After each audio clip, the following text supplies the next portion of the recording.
त्या दिवशी मुंबईला गेलो कीर्तनाला, मी मुंबईत लय अडचण राव.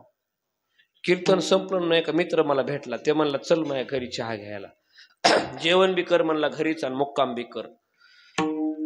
बर त्याला एकच खोली, 10 बाय 15ची खोली, दोघं उकडून मेली.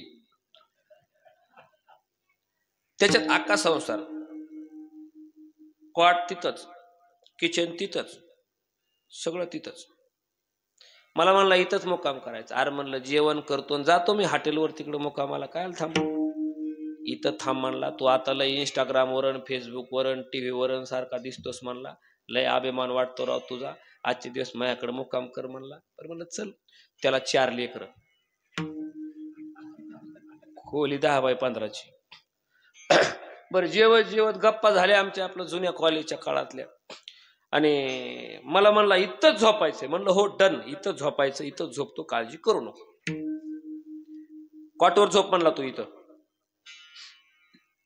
तसं म्हणत म्हणत त्याचे 2 लेकरं आले झोपीला आणि ते येंगले कॉटवर आणि झोपले कॉटवरच. मग लक्ष गेलं तिकडं. त्याला म्हणलं ए ते झोपले ना कॉटवर. ते म्हणलं तू नको काळजी करू.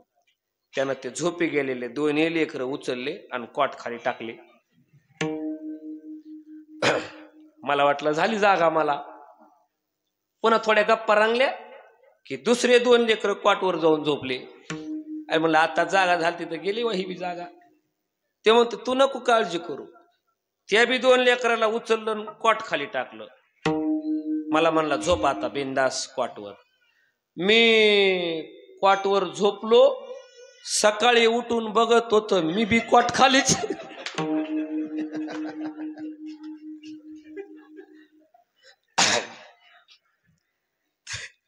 तुमच्याकडे बरं आहे अप्पा.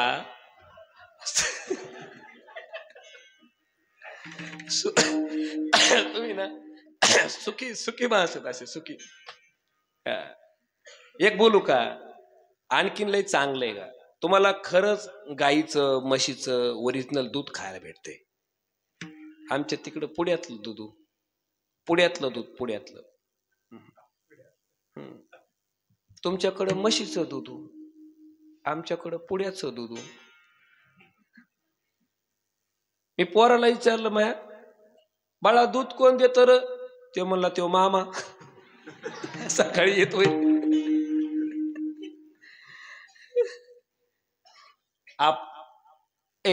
काळ असा होता, माणसं साधे होते, रस्ते बी साधे होते.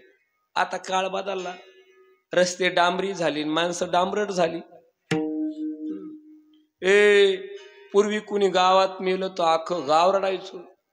आता शेजारचा माणूस मेला तरी सहज म्हणतोय रामभाऊ मेला का रात्री. कस काय झालं काय नको, सहज दुःख राहिलंच नाही. एक कवी असं म्हणतो, असे कसे माझे गाव पुरे बदलून गेले, कुणी मेलं तरी आता डोळे नसतात ओले.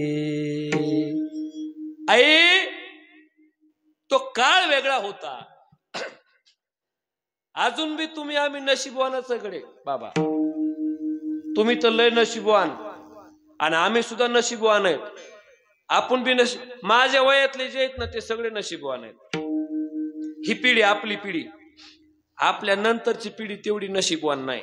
का म्हणून सांगू का, आपल्याला ती आई होती ज्या आईचा व्हॉट्सअपवर डीपी नव्हता, ज्या आईची फेसबुकला स्टोरी नव्हती, ज्या आईची इंस्टाग्रामला स्टोरी नव्हती.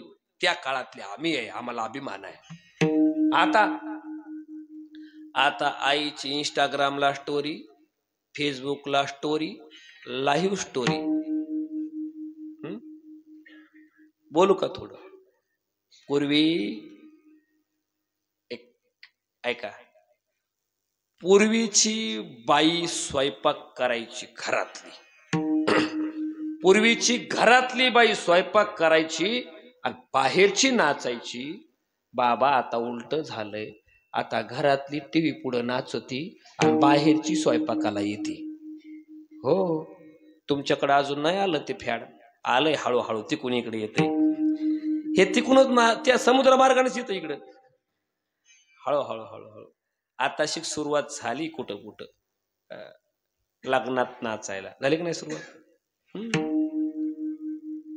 पोरं बी आमचे कोणाच्या महाग डिंचाक डिचांग, बाबा लगीन एकाच बी होय ना. येऊन येऊन येणार कोण, तो बाप. आवाज कुणाचा, त्या मावशीचा. कशाला कुणाच्या माग पळतो र राजा. महाग जायचे लोक, मरायचे बी लोक, मरायचे बी लोक, आणि मरताना सांगायचे राजा धन्य झालो आम्ही, राजा धन्य झालो आम्ही, राजा मरतोया पण शिवा नावी म्हणून नाही, छत्रपती बनून मरतोया.